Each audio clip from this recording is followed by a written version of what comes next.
KBOI 2 News, first at 4. Firefighters are hard at work in the Boise foothills, fighting the mile marker 14 fire. Now, today in the Treasure Valley, you're not seeing the dramatic plumes of smoke that we saw yesterday. Still, the fire remains active and spreading. It's grown to more than 4,500 acres. We have team coverage of the fire tonight. We will be starting with Morgan Wagner. She joins us live. She's actually up at Bogus Basin. From her vantage point, she can see a lot.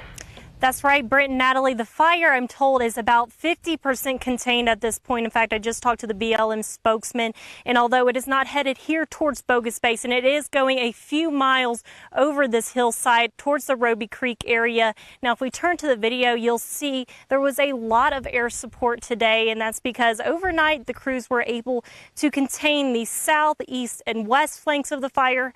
However, the north side of the fire has been very active today. We've had a lot of helicopters going in and out of the area. Now, the fire, I'm told, is about a mile away from Roby Creek, so recreationalists have been evacuated from Roby Creek and the Rocky Canyon area. But however, they are allowing homeowners to still go in. Just be super vigilant, because any moment with these winds, that fire could pick up again. It has slowed down at this point. Now, we are still working to gather information. Right now, there is about 175 crews or workers, working on this fire, and we have another 80 on the way. So probably tomorrow we'll have about 250 workers fighting this fire. Live in Boise, Morgan Wagner, KBOI 2 News. Well, hot, dry conditions prevail across the Treasure Valley this afternoon. And the real concern is what happens starting tomorrow when we hit triple-digit heat. Roland joins us live from the National Interagency Fire Center. Roland, it's going to be a hot one tomorrow. They're getting ready. Okay. So we want to get this live shot done. Got it. Brent and Natalie, right now we're here live at the NIFC fire line, where the actual air attack aircraft are lined up here waiting for their next call to go up and battle this blaze.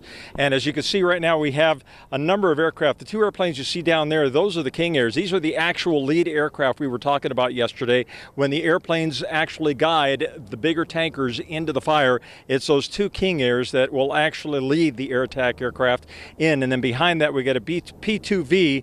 It's a 50-year-old airplane. It's off today. These guys have been battling this blaze, and in the last couple of days, they've managed to put down approximately 110,000 gallons worth of fire retardant, which, from what I'm told by the commanders here at this base, is indeed quite a bit of retardant. So they've really been battling this blaze very hard.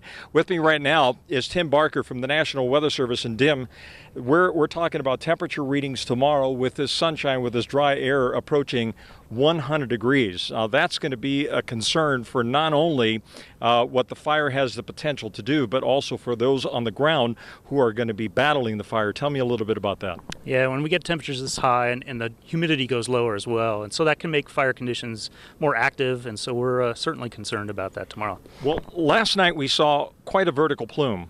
Today, you look in that general direction, there is almost no evidence of any smoke that's happening. What happened last night? What allowed the firefighters to get the upper hand on that situation?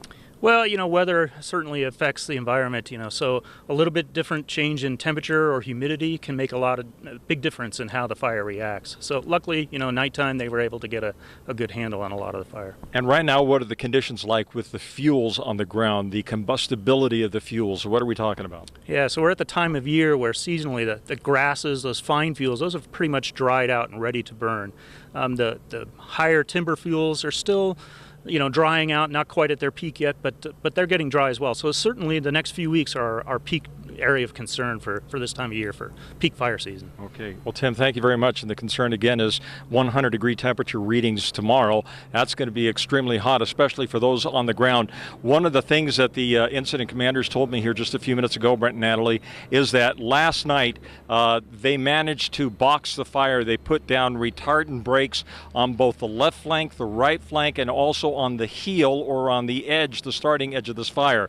It's still the head, and they've been trying to put down some retardant on the head of this fire, which is the direction in which it is going. They're doing everything that they possibly can at this point right now to keep the flames from going into the timber line.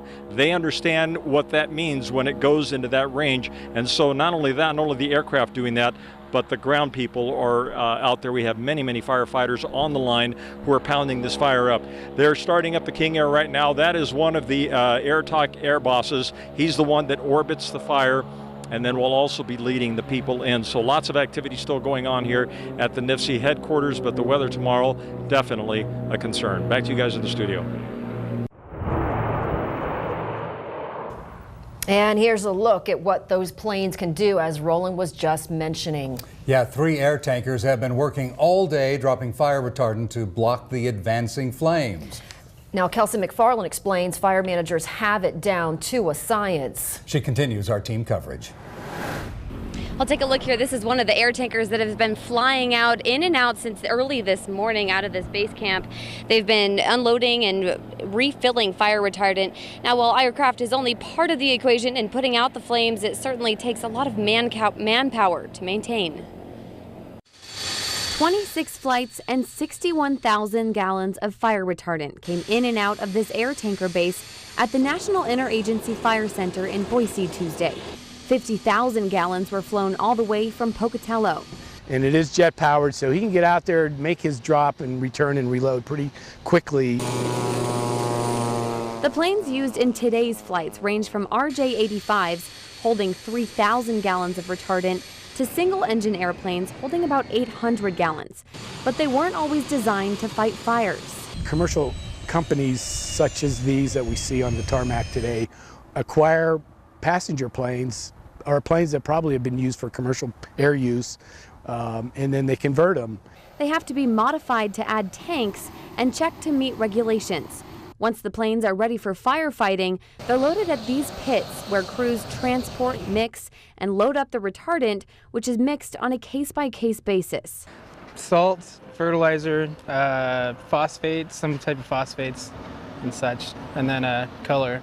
Crews mix that retardant powder with water and load up the planes for their next flight. As a National Forest Service that contracts out these air tankers, about 20 of them are available on a national basis. Now keep in mind, these are also expensive to run, about $35,000 each, including a $7,500 additional for each hour that they run. Live in Boise, Kelsey McFarland, KBY2 News.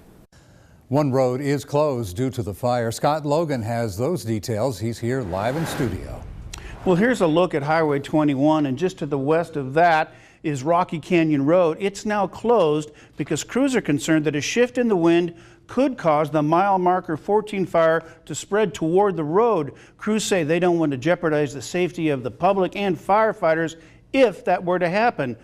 They've also closed all trails east of Rocky Canyon to Highway 21. Once again, Highway 21 is open in both directions, but drivers are warned to slow down near the blaze.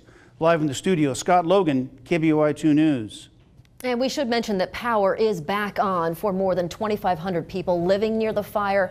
They lost power yesterday as the fire burned through areas where power lines are built. Just this afternoon, it's been all restored. The Red Cross is also keeping tabs on the mile marker 14 fire. The organization is ready to open a shelter for evacuees if needed. In a situation like this, evacuees would be provided meals, showers, a place to sleep, all free of charge.